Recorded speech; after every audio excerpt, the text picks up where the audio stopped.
Arsenal 1, Watford nil. Yes, be Watford win. I just rushed back from the Emirates to record this video, and I'm so happy Arsenal have won this game against Watford. As always, if you're an Arsenal fan, if you're a football fan, if you enjoy Arsenal and football-related content, it means the world to me if you could subscribe on my road to 700. Arsenal won 1-0, and we are 6 points off the top. Now, me saying it does not mean I think we're going to challenge for the title. Do not get that wrong. Do not get that twisted. Do not put that out of context.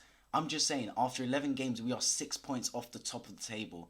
If anyone told me that at the start of the season, I'd slap your hand off. If anyone told me that after the first 3 games where we lost all 3, I'd think you're an absolute idiot. I'd think, what are you doing? What are you smoking? What are you taking to think that? But we are 6 points off the top. 3 wins in a row heading into the international break. And we pulled off a grindy win here. It was a rough game. Anything that could have went wrong today. We won 1-0, but we had 2 goals disallowed, a penalty missed. Like, anything that could have went wrong. We did manage to get the victory. As always in Arsenal reviews, I'm going to start by going through the events of the match for anyone that missed it, and then talk through my thoughts on the match and the player ratings. Leave in the comment section down below your thoughts of the game as an Arsenal fan, Watford fan, or a neutral football fan. So we started fast again. We started very fast. We're starting to start fast in games. And we did manage to get a goal, and it got disallowed due to offside, due to one of the weirdest rules I've ever seen in football, where, first of all, it came to Lacazette, and he shot, and it kind of, Foster tipped it into the air. It fell to Aubameyang. Aubameyang's touch was awful. Really, really poor. He should really bury it. He doesn't. He then lays it off to Saka with his dead touch, and Saka scores. Now, Saka's offside, not because he was behind the man. The problem is he was ahead of the keeper, and the rule dictates that you need at least 2 defenders to be before you. Okay, I'm gonna butcher this explanation, but basically he was behind the keeper, but he was only behind 1 defender, and he needs 2. So it needs to be at least 2 defenders behind the keeper for you to score. There was only 1 defender, so it got ruled out offside. I think that rule's a bit stupid, to be honest, but it is what it is. We don't manage to get the breakthrough. But we kept persisting. Kept persisting. You can see the stats on the side of me. It doesn't show domination with only 14 shots, but it felt like it. Trust me, 61% possession. It was all us. It was one-way traffic all the way down on Watford's side, down on Foster's side. But then the game started to get away from us. You know what it was? Watford just kept fouling. Kept little fouls, little this, little that, to break up the game, stop the flow. I saw stats somewhere that they had like 14 fouls and only 1 yellow card or something. It was so stupid. But either way, the ref was reluctant to give out cards, especially Danny Rose. He should have had so many yellow cards. The amount of times Saka just absolutely had him on toast, and Rose just brought him down, for example, but just didn't get a booking. But yeah, we eventually did get a second chance, big chance, and it led to a penalty. Ball got looped up in the air, and then Danny Rose just clattered into Lacazette, and penalty, it was given to us. This was right at the end of the half. You're thinking, perfect time to score going into the break. Take a 1-0 lead. Aubameyang steps up, and he kind of there was no replacement on it. It was just a lot of power. Foster, to be fair, it was a good save. Like, he was diving one way, he put his left hand up and managed to claw it away, but it wasn't like the Emile Martinez one where Aubameyang could get the rebound.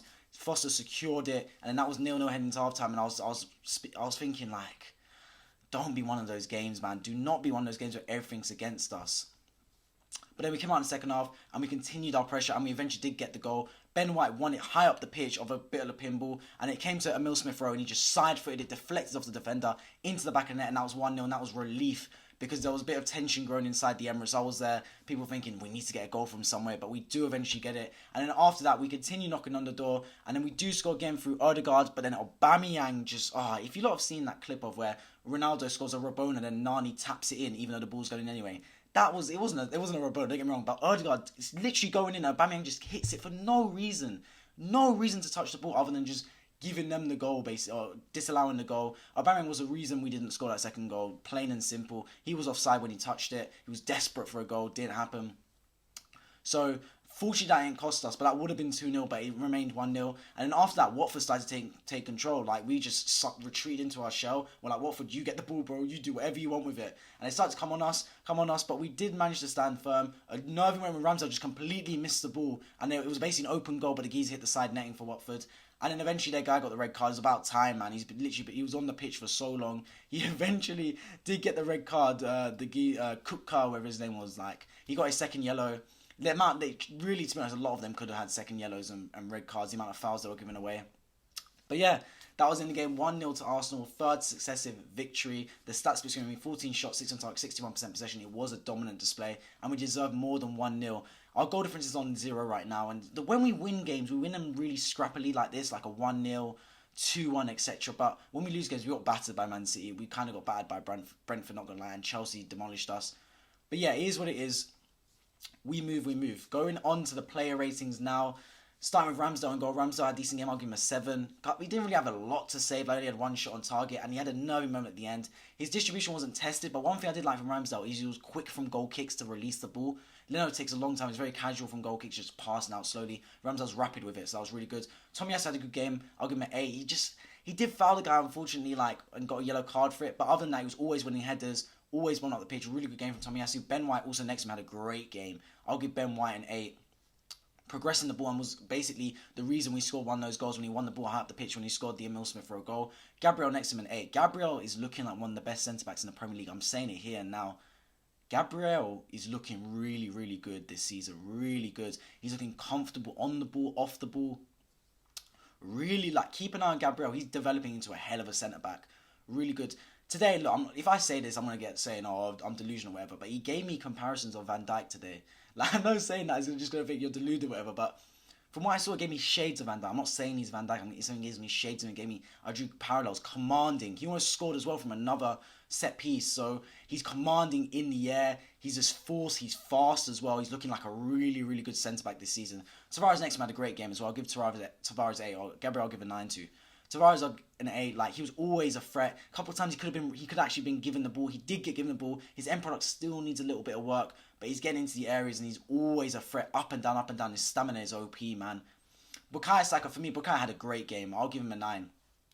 Had Danny Rose every minute of the football match he was on the pitch. Every minute he had Danny Rose. He couldn't keep up. Kept cutting in. Also a case of end product was a bit lacking, but a 9 for Bukayo Saka. He was the danger man. Sambi Lokonga in midfield, I'll give an 8 to. He was a threat, to be fair. Really, really good. Progressing the ball. Got an unnecessary yellow card in my opinion, but other than that, great. Really, really good. At first I thought we might miss Partey, especially when the lineups came out, but he did decent. And Maitland-Niles next to him, I also give an 8 to. Them two look really good together. Is it the end? Is it the final answer in terms of midfield? No, I still think Partey has to get in there no matter how good these two played. But they look comfortable next to each other. I still think we could have progressed the ball slightly quicker with someone like Partey and a bit more powerful, but them two were good next to each other. Emile Smith-Rowe I'll give a 9 to. Emile Smith-Rowe got the game winner. Back Premier League goals. He's looking like a different player, man. He's added some aim product to his game, added some goals to his game, added assists, obviously, which we always knew he had. And it's just bringing goals from midfield, which we've lacked last season. He's starting to bring it to the plate. Great game from him. Lacazette, also an 8. Laka was so good today, man. He's night and day his hold-up play between him and Lacazette. When Lacazette gets the ball, he's comfortable with it, can lay it off, etc. I thought it was unfortunate to get subbed off for me. I would have subbed off Aubameyang. I'm going to be real with it. I would have. But Lacazette, great game from him. And Aubameyang, I'm going to have to give a 4 to. I'm sorry, Aubameyang. It's harsh, but he missed a penalty, then disallowed a goal for us. A 4 is probably, it's harsh considering everyone else's ratings. But on him, a 4 is kind of lucky. I'm not going to lie. He didn't really do much to impact the game. Let's be real with it.